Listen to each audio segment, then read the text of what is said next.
आज के अंक में है पितृपक्ष का महत्व। पितृपक्ष में ही क्यों पितरों को हम याद करते हैं और क्या होता है पितृ ऋण, इन सब बातों को हम बताएंगे आज के अंक में। सनातन परंपरा के अनुसार मनुष्य पर 3 प्रकार के ऋण माने गए हैं: ऋषि ऋण, देव ऋण और पितृ ऋण। इनमें पितृ ऋण सर्वोपरि है।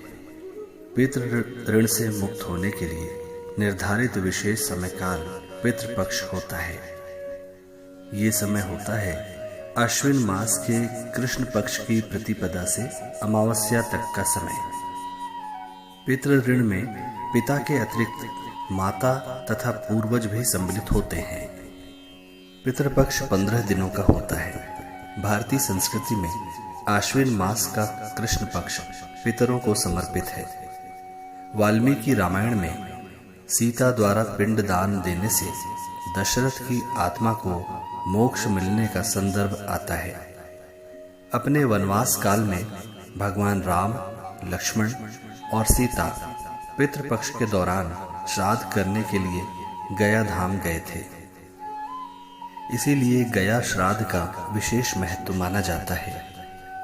श्रद्धा पूर्वक श्राद्ध किए जाने से पितर वर्ष भर तृप्त रहते हैं और उनकी प्रसन्नता से वंशजों को दीर्घायु, संतति, धन, विद्या, सुख और मोक्ष की प्राप्ति होती है।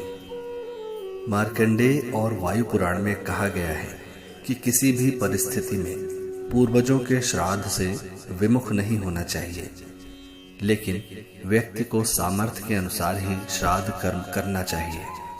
सभी प्रकार के श्राद्ध पितृपक्ष के दौरान ही किए जाने चाहिए, लेकिन अमावस्या का श्राद्ध ऐसे भूले बिसरे लोगों के लिए ग्राह्य होता है जो अपने जीवन में भूल या परिस्थितिवश अपने पितरों को श्रद्धा सुमन अर्पित नहीं कर पाते।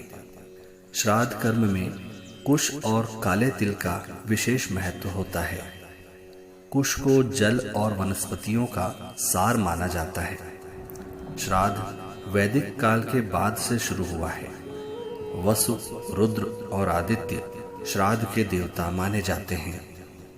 प्रत्येक व्यक्ति के 3 पूर्वज पिता, दादा और परदादा क्रम से वसु, रुद्र और आदित्य के समान माने जाते हैं। श्राद्ध के समय इन्हीं तीनों को अन्य सभी पूर्वजों का प्रतिनिधि माना जाता है। मान्यता है कि रीति रिवाजों के अनुसार कराए गए श्राद्ध कर्म से तृप्त होकर पूर्वज अपने वंशधर को सपरिवार सुख, समृद्धि और स्वास्थ्य का आशीर्वाद देते हैं। श्राद्ध कर्म में उच्चारित मंत्रों और आहुतियों को वे अन्य सभी पितरों तक ले जाते हैं। पितर जिस योनि में होते हैं, श्राद्ध का अन्न उसी योनि के अनुसार भोजन बनकर उन्हें प्राप्त होता है।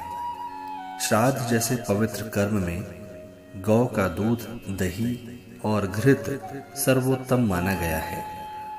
धर्मशास्त्र में पितरों को तृप्त करने के लिए जौ, धान, गेहूं, मूंग, सरसों का तेल, कचनार आदि का उपयोग बताया गया है।